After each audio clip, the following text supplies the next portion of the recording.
The education of young people is highly prioritized in many countries. However, educating adults who cannot write or read is even more important, and governments should spend more money on this. To what extent do you agree or disagree? Model answer.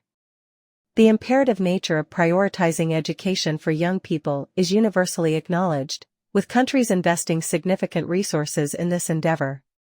While educating adults who lack basic literacy skills is important, diverting more financial resources towards this cause may not be the most effective strategy.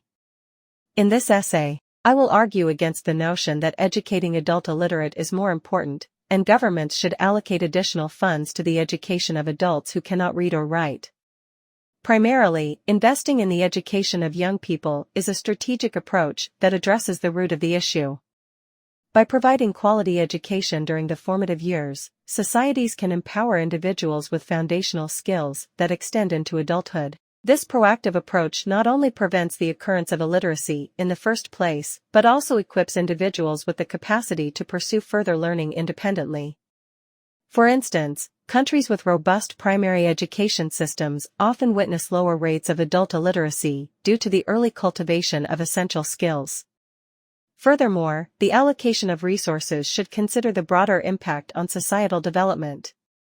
Concentrating solely on adult education may neglect the potential contributions of educated youth to the overall progress of a nation. A well-educated and skilled workforce emerging from a comprehensive education system can drive economic growth, technological innovation, and social development.